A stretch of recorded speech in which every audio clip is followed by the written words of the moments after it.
મિત્રો, આપણા સનાતન ધર્મમાં જે મહિનાની આતુરતાથી રાહ જોવામાં આવે છે તે પવિત્ર એટલે કે અધિક માસ, જેને પુરુષોત્તમ માસ પણ કહેવામાં આવે છે, જે આજે 17 મે 2026થી પ્રારંભ થઈ રહ્યો છે, જે આગામી 15 જૂન સુધી ચાલશે. હિન્દુ પંચાંગ ચંદ્ર અને સૂર્ય ગણતરીઓ પર આધારિત છે. ચંદ્ર વર્ષ આશરે 354 દિવસનું હોય છે, જ્યારે સૂર્ય વર્ષ 365 દિવસનું હોય છે. આમ દર વર્ષે ચંદ્ર વર્ષ અને સૂર્ય વર્ષમાં 11 દિવસનો તફાવત રહી જાય છે. એટલા માટે ચંદ્ર અને સૂર્ય વર્ષ વચ્ચે સંતુલન જાળવવા માટે લગભગ દર 3 વર્ષે એક વધારાનો મહિનો, જેને અધિક માસ કહેવાય છે, ઉમેરવામાં આવે છે. શાસ્ત્રોમાં મહિનાને ભગવાન વિષ્ણુનો પ્રિય મહિનો માનવામાં આવે છે, તેથી તેને પુરુષોત્તમ માસ પણ કહેવામાં આવે છે. આજના આ વિડીયોમાં આપણે પુરુષોત્તમ માસ કથાનો પહેલો અધ્યાય સાંભળીશું. તેની સાથે કાઠાગોરની વાર્તા પણ સાંભળીશું. મિત્રો, જો તમને આ વિડીયો પસંદ આવે તો તેને લાઈક અને શેર જરૂર કરજો. જો તમે અમારી ચેનલ પર નવા હોવ તો સબસ્ક્રાઈબ જરૂર કરી લેજો, જેથી આવા ભક્તિમય અને ઉપયોગી વિડીયોની માહિતી તમને તરત મળતી રહે. હિન્દુ ધર્મ સંસ્કૃતિમાં પર્વો, ઉત્સવો અને વ્રતોનું વિશેષ મહત્વ છે, પરંતુ આ બધામાં પુરુષોત્તમ માસ, જેને સામાન્ય ભાષામાં અધિક માસ અથવા મલ માસ પણ કહેવામાં આવે છે, તેનું સ્થાન સર્વોપરી છે. દર 3 વર્ષે આવતો આ પાવન મહિનો આધ્યાત્મિક ઉન્નતિ, આત્મશુદ્ધિ અને પ્રભુ ભક્તિનો સુવર્ણ અવસર છે. પૌરાણિક માન્યતા અનુસાર જ્યારે આ અધિક માસની રચના થઈ ત્યારે દરેક મહિનાના કોઈ ને કોઈ અધિપતિ દેવતા હતા, પણ આ અધિક માસનો સ્વામી બનવા કોઈ દેવ તૈયાર નહોતા. ત્યાર પછી જગતના લોકોએ તેને મલમાસ કહીને અશુભ કહેવા લાગ્યા હતા. ત્યારે તે અત્યંત ઉદાસ થઈને ભગવાન વિષ્ણુના શરણમાં ગયો. ભગવાન વિષ્ણુએ દયા કરી આ મહિનાને પોતાનું સર્વશ્રેષ્ઠ નામ પુરુષોત્તમ આપ્યું અને તેને પોતાના તમામ ગુણો પ્રદાન કર્યા. આથી જ આ મહિનો અન્ય તમામ મહિનાઓ કરતાં વધુ શક્તિશાળી અને પુણ્યદાયી બન્યો. આ માસ દરમિયાન ભગવદ્ ગીતા શ્રવણ, તીર્થ સ્નાન, કાંઠાગોરમાં જેવા વ્રત, દાન પુણ્ય, મંદિરોમાં દીપદાન અને હરિનામ કીર્તન કરવાથી અનંત ગણું ફળ મળે છે. તો ચાલો આવા પાવન અને કલ્યાણકારી પુરુષોત્તમ માસના અમૃતમય પ્રથમ અધ્યાયનું શ્રવણ અને પઠન કરીને ત્યાર પછી કાઠગોરની વાર્તા સાંભળીશું.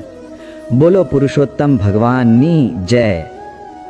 નૈમિષારણ્યમાં યજ્ઞ કરવાની ઈચ્છાથી ભૃગુ, અગસ્ત્ય, કપિલ, કાત્યાયન, ગૌતમ, કૌશિક, અત્રિ, ગર્ગ, જમદગ્નિ, ભારદ્વાજ, શૌનક, જૈમિની, ઉદ્દાલક આદિ અનેક ઋષિમુનિઓ અને તપસ્વીઓ પોતાના શિષ્ય સમુદાય સાથે અહીં એકત્ર થયા હતા. તેઓ યજ્ઞ કરવાની તૈયારી કરી રહ્યા હતા. તે સમયે શ્રી વ્યાસજીના શિષ્ય શ્રી સૂતજી પણ ત્યાં પોતાના શિષ્યો સાથે પધાર્યા. તેમને જોતા ત્યાં એકત્ર થયેલ બધા મુનિઓ એકદમ ઊભા થઈ તેમને વીંટળાઈ વળ્યા અને તેમની સમક્ષ કોઈ હિતકારક અને જગતનું કલ્યાણ થાય તેવી કથા સંભળાવવા ઈચ્છા વ્યક્ત કરી. ઋષિ મુનિઓની કથા સાંભળવાની ઈચ્છા જાણીને શ્રી સૂતજીએ કહ્યું, હે મુનિ શ્રેષ્ઠ, આપની આકાંક્ષા ઘણી ઉત્તમ છે. જેનાથી જગતનું કલ્યાણ થાય તેવો માર્ગ અતિ ઉત્તમ છે. હું પણ આવા કલ્યાણકારક ઉદ્દેશ્યથી તીર્થયાત્રા અર્થે નીકળેલ છું. હું પુષ્કર, મથુરા, પ્રયાગ, કાશી, ગયા આદિ તીર્થક્ષેત્રોમાં ગયો હતો. ત્યાંથી સરસ્વતી નદીને કિનારે આવેલ સિદ્ધ ક્ષેત્ર એટલે કે સિદ્ધપુર ગયો હતો. ત્યાંથી હસ્તિનાપુર ગયો હતો.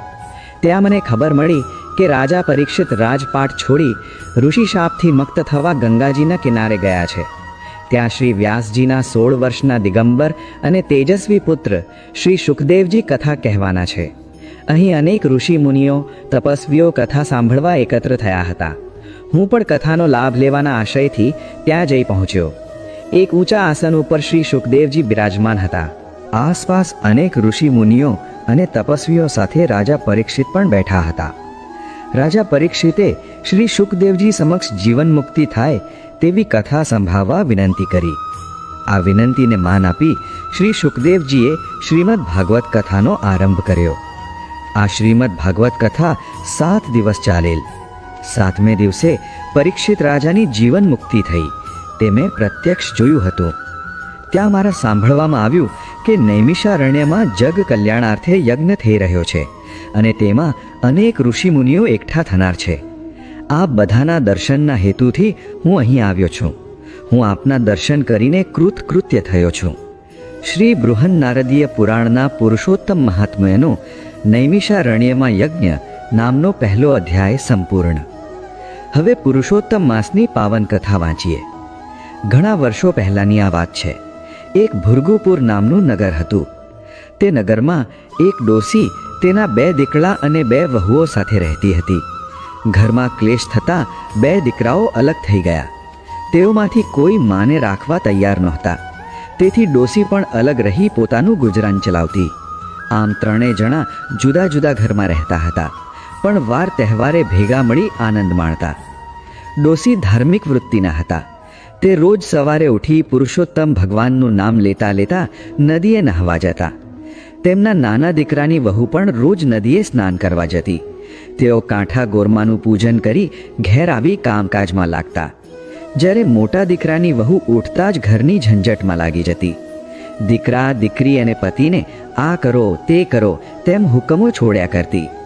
તે 2 પૈસે સુખી હતી, તેથી તેને પૈસાનું અભિમાન આવી ગયું હતું. સાથે કંઈક હતું એથી તો તેના અભિમાનનો પારો ઓર ચઢ્યો હતો. તે સમજતી કે ગામમાં મારા જેવું કોઈ નથી. ઉપરાંત બોલવામાં પણ તે તોછડી હતી. દેરાણી ભોળી હતી. એક દિવસ નદીએ જતા તેણે જેઠાણીને ઘેર જઈને કહ્યું કે જેઠાણી, આજે તો મારી સાથે નદીએ નહાવા ચાલો. ત્યાં જઈને કાંઠા ગોરમાનું પૂજન કરીશું, પુરુષોત્તમ માસની કથા સાંભળીશું અને પછી ભગવાનનું સ્મરણ કરતા ઘેર આવી જઈશું. જેઠાણી કહેવા લાગી, આ તો નવરાના કામ છે. નહાવાનું તો ફક્ત બહાનું છે, પણ ત્યાં બધા ભેગા મળી ગામની નિંદા કરતા હોય છે. આમાં આપણું કામ નહીં. મારે તો મારું ઘર પહેલું સંભાળવાનું. મારે ઘેર આવનારા ઘણા. મારા પતિ દુકાનેથી આવે, છોકરાઓ નિશાળથી આવે, પિયર ગયેલ વહુ આવે, સાસરે ગયેલી દીકરી આવે, સગા સંબંધીઓ આવે, સીમમાં ગયેલ ઢોર પણ આવે. આમાંથી હું આખો દિવસ નવરી પડું તો તમારી સાથે નાહવા આવું ને? તમારે વ્રત અને નિયમ કરો, મને તો ધર્મ કરમ કરવાનો વેંત જ નથી. જેઠાણીની લાંબી ચોડી વાત સાંભળી દેરાણીને દુઃખ થયું, છતાં તે કાંઈ બોલી નહીં. તે સાસુ પાસે ગઈ અને બધી વાત કરી. સાસુએ કહ્યું, જે કરે તે ભરે. ભગવાન માણસને સુખ આપે છે અને સુખ મળ્યા પછી ભગવાનને તે ભૂલી જાય છે. મોટી વહુ સમજે તો સારું, નહીતર એના ભાગ્ય પણ ફૂટેલા જ છે. કાંઠા ગોરમાં રીઝે તો ધન ધાન્યનો પાર ન રહે અને ખીજે તો કોઈનાય નહીં. આમ દિવસો વીતી રહ્યા હતા. દેરાણીના દિવસો પુરુષોત્તમ ભગવાનના ધર્મ ધ્યાનમાં જતા હતા, જ્યારે જેઠાણીના દિવસો સાંસારિક કામકાજમાં અને ઝંઝટમાં વીતતા. તેની પાસે ધર્મ કરવાનો વખત જ નથી. એ તો સગા વહાલાને રીઝવવામાં પડી હતી.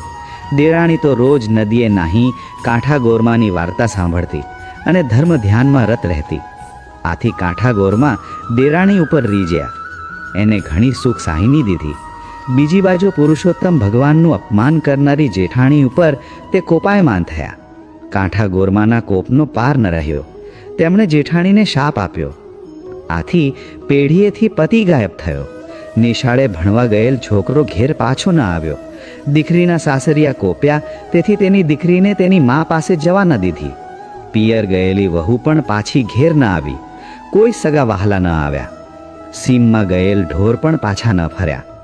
આમ અણધાર્યું બનવાથી જેઠાણી હેપતાઈ ગઈ. તેના શોકનો પાર ન રહ્યો. તેને પોતાની ભૂલ સમજાઈ. તે દેરાણી પાસે પહોંચી ગઈ અને પોતાની દુઃખની વાત તેણે દેરાણીને કરી. દેરાણી તેને સાસુ પાસે લઈ ગઈ.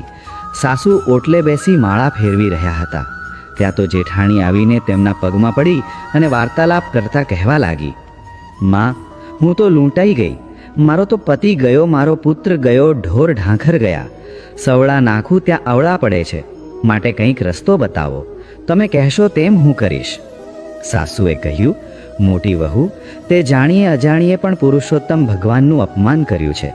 આથી કાંઠા ગોરમાં તારા ઉપર કોપાયમાન થયા છે. તેથી તારા બધા કાર્યો અવળા થાય છે. આથી કરીને તું પુરુષોત્તમ માસનું સ્નાન કર, ધર્મ ધ્યાન કર, કાંઠા ગોરમાનું પૂજન કરી એની વિનવણી કર. ભૂલની ક્ષમા માગ. હવે મારી એક વાત સાંભળ. ધર્મ થાય તો કરીએ, પણ ધર્મનો અનાદર કદી ન કરીએ. ત્યારે જેઠાણી રડતા રડતા બોલી, માં, હું સાવ આંધળી છું, અજ્ઞાન છું, ધર્મની વાત જાણતી નથી, અજાણતા અનાદર થયો છે. હું કોઈ દિવસ નદીએ કાંઠા ગોરમાને પૂજવા ગઈ નથી. મારે ત્યાં જઈને શું કરવાનું? સાસુએ કહ્યું, એક થાળમાં પૂજનની બધી સામગ્રી લેવી. તેમાં શ્રીફળ, પુષ્પ, ચોખા, સોપારી, કંકુ, અબીલ, ગુલાલ, ધૂપ, અગરબત્તી મૂકી હાથમાં પૂજનનો થાળ લઈ ખભે ચૂંદડી નાખી ઢોલીને લઈ થોડી સ્ત્રીઓ સાથે વાજતે ગાજતે નદીએ જા. ત્યાં જઈ પુરુષોત્તમ ભગવાનનું નામ લઈ સ્નાન કરી કપડાં બદલીને પુરુષોત્તમ ભગવાનની પ્રાર્થના કરજે. પછી કાંઠા ગોરમાનું પૂજન કરી કાલાવાલા કરજે. હે ગૌરીમાં, હું અજ્ઞાનતાને લીધે તમારો મહિમા સમજી શકી નહીં. આથી મેં તમારા વ્રતનો અનાદર કર્યો. હવે મને મારી ભૂલ સમજાઈ છે. તમે મોટા મનવાળા છો માં, મારા ઉપર પ્રસન્ન થાઓ, મને સુખ શાંતિ આપો, મારા ઉપર આવેલ આપત્તિ દૂર કરો. જેઠાણીએ સાસુની શિખામણ માથે ચઢાવી. તે સાસુને પગે લાગી કાંઠા ગોરમાને પૂજવા જવાની તૈયારી કરવા લાગી. દેરાણી, જેઠાણી અને સાસુએ આડોશ પાડોશમાંથી ભાવિક સ્ત્રીઓને ભેગી કરી બધાને સાથે લઈને તે વાજતે ગાજતે નદીએ પહોંચી. ત્યાં સ્નાન કરી કાંઠા ગોરમાનું પૂજન કર્યું. કથા વાર્તા સાંભળી ક્ષમા માગી. કાંઠા ગોરમાનું પૂજન કરીને જેઠાણી જ્યારે ઘેર પાછી ફરી ત્યારે તેનો હરખ માતો નહોતો, કેમ કે પતિ પેઢીએથી ઘેર આવી ગયો હતો. દીકરો નિશાળેથી આવતો દેખાયો. થોડીવાર પહેલાં જ પિયર ગયેલી વહુ આવીને ઓસરીમાં ઊભી હતી. સાસરેથી દીકરી પણ આવી પહોંચી હતી. સીમમાં ગયેલ ઢોર આવવા લાગ્યા. સગાવાલા પણ આવી પહોંચ્યા. આમ ચમત્કારિક રીતે આ બધું બનવાથી જેઠાણીએ કહ્યું, હે ગૌરીમાં, તમારી કૃપાથી ગુમાવેલું મને પાછું મળ્યું છે. હવે હું પુરુષોત્તમ માસનું પૂર્ણ શ્રદ્ધા સાથે વ્રત કરીશ. દરરોજ સ્નાન કરવા જઈશ, કાંઠા ગોરમાને પૂજીશ, વ્રતની પૂર્ણાહુતિ સમયે બ્રહ્મભોજન કરાવીશ, અન્નદાન અને વસ્ત્રદાન આપીશ, નિંદા કરીશ નહીં, ખરાબ આચરણ નહીં કરું, મારા હું પદનું ત્યાગ કરીશ. જેઠાણીએ મનમાં જે સંકલ્પ કરેલ તેનો તેણે તે દિવસથી અમલ ચાલુ કરી દીધો. તે સવારે વહેલા ઉઠી દેરાણી અને સાસુ સાથે નદીએ સ્નાન કરવા ગઈ. તે કાંઠા ગોરમાનું પૂજન કરતી, કથા વાર્તા સાંભળતી. કાંઠા ગોરમાએ ત્રણેયને સદબુદ્ધિ આપી. દેરાણી જેઠાણી પોતાના પતિઓ સાથે ડોશીના અસલ ઘરમાં રહેવા આવી ગયા. ડોશીના બંને દીકરાઓને આથી આનંદ થયો. બધાના આવવાથી ડોશીનું જૂનું ઘર પાછું આનંદ કિલ્લોલ કરતું થઈ ગયું. હે પુરુષોત્તમ ભગવાન, હે કાંઠા ગોરમા, તમે જેમ સાસુ, જેઠાણી, દેરાણીને ફળ્યા તેમ તમારું પૂજન કરનાર, કથા સાંભળનાર, સ્નાન કરનાર દરેક ભાવિકોને ફળજો અને સુખ શાંતિ આપજો. બોલો પુરુષોત્તમ ભગવાનની જય.